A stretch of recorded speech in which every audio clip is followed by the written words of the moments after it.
दिल्ली का सियासी भविष्य क्या होगा? कैसे चलेगी दिल्ली की सरकार? क्या सच में जेल से सरकार चलाई जा सकती है? कानून क्या कहता है? केजरीवाल की पार्टी के तमाम नेता साफ कह रहे हैं कि वो जेल से ही सरकार चलाएंगे। आम आदमी पार्टी पूरी तरह कॉन्फिडेंट भी है, लेकिन सवाल ये है कि दिल्ली की असली पावर किसके पास है? क्या चुने हुए मुख्यमंत्री और राज्यपाल के बीच एक बार फिर तकरार शुरू हो सकती है?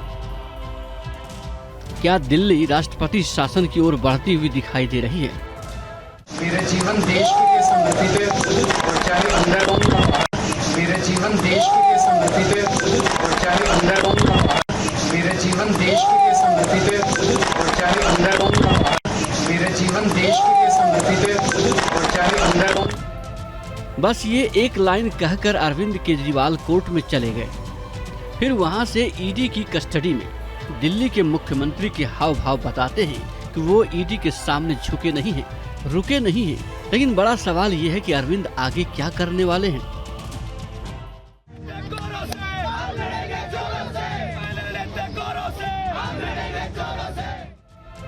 वैसे तो लगातार आम आदमी पार्टी के तमाम नेता इस सवाल का जवाब दे रहे हैं।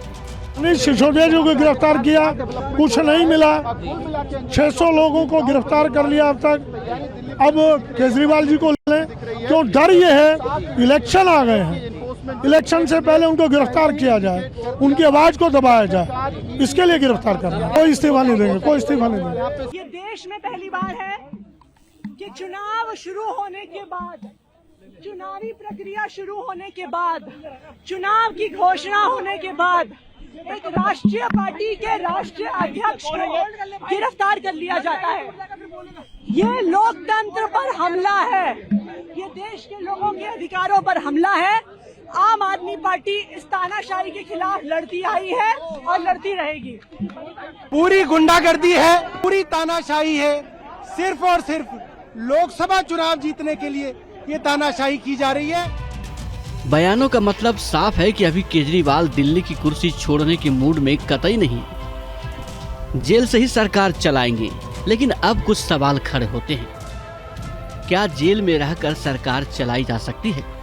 क्या जेल में रहकर कैबिनेट की मीटिंग बुलाई जा सकती है? क्या जेल में रहते हुए फाइल्स पर साइन किए जा सकते हैं?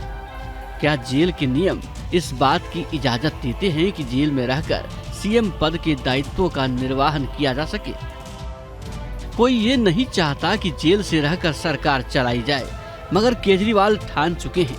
कानून क्या कहता है ये समझते हैं। देश के संविधान में ये कहीं नहीं लिखा है कि जेल के अंदर से मुख्यमंत्री सरकार नहीं चला सकते। गिरफ्तार होने की सूरत में सीएम को इस्तीफा देना ही पड़े या अनिवार्य तौर पर किसी और को सीएम बनाना ही पड़े, ये भी कानून में कहीं नहीं लिखा है। केजरीवाल के पास कोई मिनिस्ट्री पोर्टफोलियो नहीं है। वो आमतौर पर अपने अधिकारियों और मंत्रियों की ओवरऑल गवर्नेंस देखते हैं। तो फिर जेल में रहकर वो मीटिंग्स कैसे लेंगे? क्या ये प्रैक्टिकल है? क्या वो जेल में रहकर अपने ऑफिस की मांग कर सकते हैं? क्या वो विकास कार्यों का जायजा लेने बाहर जा सकते हैं? क्या वो जनता की परेशानियां सुन सकते हैं या अपने अफसरों को जेल में बुला सकते हैं? इसे लेकर जेल मैनुअल क्या कहता है? जेल में आरोपी या अपराधी को एक तय वक्त में 2 बार मुलाकात की इजाजत होती है। वो अपने दोस्त, रिश्तेदार या साथी से मुलाकात कर सकते हैं, वो भी जांच पड़ताल के बाद। ऐसे में तो डे टू डे काम करना मुश्किल होगा। लेकिन केजरीवाल अड़े हैं। हाँ, ये बात अलग है कि दिल्ली हाई कोर्ट में एक जनहित याचिका दाखिल हुई है, जिसमें कहा गया है कि वित्तीय घोटाले के आरोपी अरविंद केजरीवाल को मुख्यमंत्री बने रहने की अनुमति नहीं दी जानी चाहिए, उन्हें सीएम पद से हटाया जाए। आम आदमी पार्टी के नेता सरेआम ये कहते हैं कि जेल से ही सरकार चलाएंगे। वो पूरी तरह कॉन्फिडेंट हैं। बार बार यही बयान दिए जा रहे हैं कि जेल से ही सरकार चलाएंगे। इस पर बीजेपी के सांसद मनोज तिवारी ने क्या कहा, सुनिए। जो बार बार कह रहे हैं ना कि हम जेल से सरकार चलाएंगे, माफ़ करिएगा अरविंद केजरीवाल जी, जेल से ना गैंग चला करते हैं, सरकार नहीं। अब बीजेपी और आम आदमी पार्टी में बहस और विवाद का विस्तार अरविंद केजरीवाल से आगे जेल से सरकार तक जा पहुंचा है। केजरीवाल के समर्थकों का कंफ्यूजन बढ़ रहा है और नाराजगी भी। केजरीवाल ये अच्छी तरह समझते हैं कि वह अगर सीएम बने रहने पर अड़े रहे तो लेने के देने भी पड़ सकते हैं, क्योंकि प्रशासनिक गतिरोध पैदा होने पर उपराज्यपाल केंद्र को दिल्ली में राष्ट्रपति शासन की अनुशंसा भेज सकते हैं। दोषी ठहराए जाने तक अरविंद केजरीवाल दिल्ली के सीएम पद से इस्तीफा देने के लिए बाध्य नहीं हैं। पर उपराज्यपाल के पास ये पावर है कि वो कानून और संविधान के हिसाब से राज्य सरकार के न चलने का हवाला देकर सीएम को बर्खास्त कर सके। दिल्ली के मुख्यमंत्री अरविंद केजरीवाल और दिल्ली के उपराज्यपाल विनय सक्सेना के बीच किस तरह के संबंध हैं, ये जग जाहिर है। और दिल्ली से इस वक्त की अहम खबर, केजरीवाल की गिरफ्तारी के खिलाफ आज आम आदमी पार्टी की तरफ से एक बड़ा प्रदर्शन किया जाएगा। सुबह 10 बजे शहीदी पार्क में आप विरोध प्रदर्शन करेगी। प्रदर्शन में विपक्षी इंडिया गठबंधन के भी नेता शामिल होने वाले हैं। लगातार जब से केजरीवाल की गिरफ्तारी हुई है, दिल्ली और पंजाब में कई जगहों पर कार्यकर्ताओं का गुस्सा देखने के लिए मिल रहा है और ऐसे में आज एक बड़ा प्रदर्शन दिल्ली में होने जा रहा है। 10 बजे का समय बताया जा रहा है, जब आप कार्यकर्ता और इसके साथ ही इंडिया गठबंधन के भी कई नेता इस प्रदर्शन में शामिल होंगे और अरविंद केजरीवाल की गिरफ्तारी को लेकर यहां पर विरोध किया जाएगा। आपको बता दें कि इस वक्त ईडी की गिरफ्त में है अरविंद केजरीवाल, 6 दिन की ईडी के रिमांड पर, और ऐसे में इसी गिरफ्तारी के खिलाफ आप कार्यकर्ता इस वक्त सड़कों पर नजर आ रहे हैं।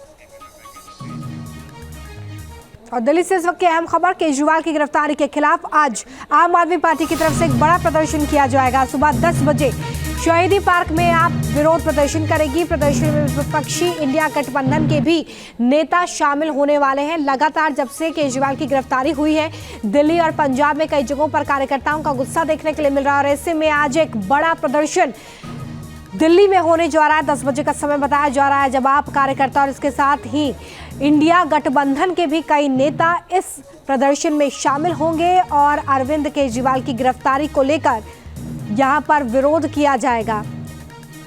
आपको बता दें कि इस वक्त ईडी की गिरफ्त में है अरविंद केजरीवाल, 6 दिन की ईडी के रिमांड पर, और ऐसे में इसी गिरफ्तारी के खिलाफ आप कार्यकर्ता इस वक्त सड़कों पर नजर आ रहे हैं।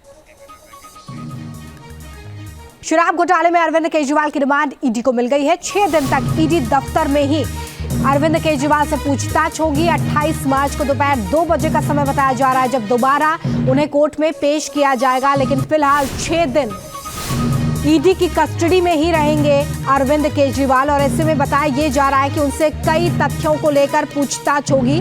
दरअसल ईडी की तरफ से 10 दिन की रिमांड मांगी गई थी, लेकिन यहाँ पर कोर्ट ने सभी तथ्यों को सुनने के बाद 6 दिन की जो रिमांड है केजरीवाल की, वो ईडी को सौंपी है। और इस पूरे मामले की गंभीरता को देखते हुए अन्य आरोपियों के समक्ष भी आमना सामना कराने की बात कही गई है।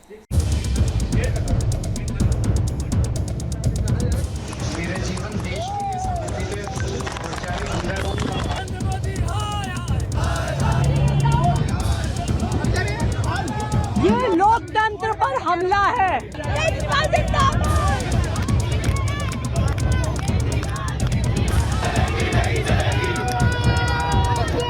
अगर आप भ्रष्ट हैं तो आप जेल जाएंगे। अरविंद केजरीवाल जिंदाबाद। पूरी तानाशाही है।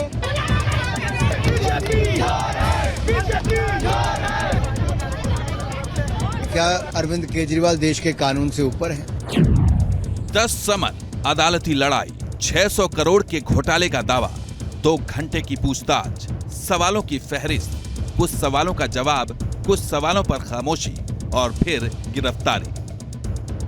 21 मार्च की देर रात से पहले शराब घोटाला मामले में केजरीवाल और आम आदमी पार्टी ने लंबी कानूनी और सियासी लड़ाई लड़ी, लेकिन आबकारी नीति में गड़बड़ियों का मामला इतना बड़ा बन जाएगा ये पहले किसी ने सोचा नहीं होगा। कम से कम दिल्ली के मुख्यमंत्री अरविंद केजरीवाल और उनकी सरकार ने तो कभी नहीं। अब सबसे बड़ा सवाल यह है कि आखिर केजरीवाल शराब घोटाला केस में फंसे कैसे? इसके पीछे है वो सवाल जिनके जवाब केजरीवाल के पास नहीं थे, और इन सवालों के जवाब की तलाश में ईडी ने उन्हें अरेस्ट कर लिया। सूत्रों के मुताबिक केजरीवाल ईडी के इस सवाल का जवाब नहीं दे सके कि आबकारी नीति की योजना किसने तैयार की, सरकारी कंपनियों से लेकर शराब वितरण का काम प्राइवेट कंपनियों को क्यों दे दिया गया, क्या आपकी मौजूदगी में शराब कमीशन को 5% से 12% किया गया, शराब कमीशन बढ़ाने का विरोध करने पर के अरविंद को क्यों हटाया गया, रिटेलर का शराब कमीशन 185% करने की जानकारी आपको थी या नहीं। शराब घोटाले की क्रोनोलॉजी क्रैक करने के लिए आपको फ्लैशबैक में लिए चलते हैं। जुलाई 2022 में दिल्ली के तत्कालीन मुख्य सचिव ने आबकारी नीति में कथित भ्रष्टाचार से जुड़ी रिपोर्ट एलजी विनय कुमार सक्सेना को भेजी, जिसके बाद 22 जुलाई 2022 को सीबीआई जांच की सिफारिश की गई थी। जांच जैसे जैसे आगे बढ़ी, जांच एजेंसियों ने बड़ी मछलियों पर शिकंजा कसना शुरू कर दिया। 600 करोड़ की एक्साइज पॉलिसी मनी लॉन्ड्रिंग के मामले में ईडी अब तक कुल 16 लोगों को गिरफ्तार कर चुकी है, जिनमें कई हाई प्रोफाइल नाम भी शामिल हैं। 26 फरवरी 2023 को लंबी पूछताछ के बाद दिल्ली के तत्कालीन डिप्टी सीएम मनीष सिसोदिया को गिरफ्तार कर लिया गया। अक्टूबर 2023 में संजय सिंह को भी इस मामले में अरेस्ट किया गया। शराब घोटाला मामले में ईडी ने 15 मार्च 2024 को एक और हाई प्रोफाइल गिरफ्तारी की। बीआरएस नेता और पूर्व सीएम के चंद्रशेखर राव की बेटी के कविता को अरेस्ट किया गया और 21 मार्च को ईडी ने सीएम केजरीवाल को भी गिरफ्तार कर लिया। बार बार कहा जा रहा है केजरीवाल जी के खिलाफ सबूत हैं। क्या सबूत है? ये ईडी सुप्रीम कोर्ट में भी नहीं दिखा पाई। ईडी आखिरी वक्त तक ये कह रही है कि कोई 100 करोड़ का लेन देन आम आदमी पार्टी से कथित तौर पे साउथ ग्रुप ने किए, जिसके बारे में सुप्रीम कोर्ट कह रहा है कि आपने मनी ट्रेल नहीं दिखाई है। दरअसल ईडी शराब घोटाला मामले में सीएम केजरीवाल से पूछताछ करना चाहती थी। इसके लिए ईडी ने केजरीवाल को पहला समन 2 नवंबर 2023 को भेजा था। इसके साथ लगातार 9 समन भेजे गए, जिसमें केजरीवाल पेश नहीं हुए। 21 मार्च को 10वां समन लेकर ईडी की टीम सीएम आवास पर पहुंची और फिर पूछताछ के बाद उन्हें अरेस्ट कर लिया गया।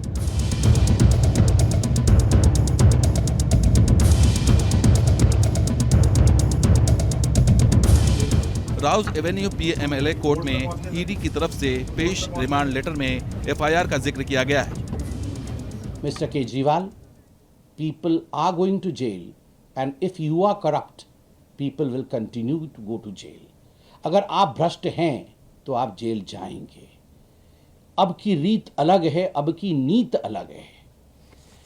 आखिरकार अरविंद केजरीवाल जेल क्यों गए? उन्हें गिरफ्तारी उनकी क्यों हुई? क्यों गिरफ्तार करना पड़ा?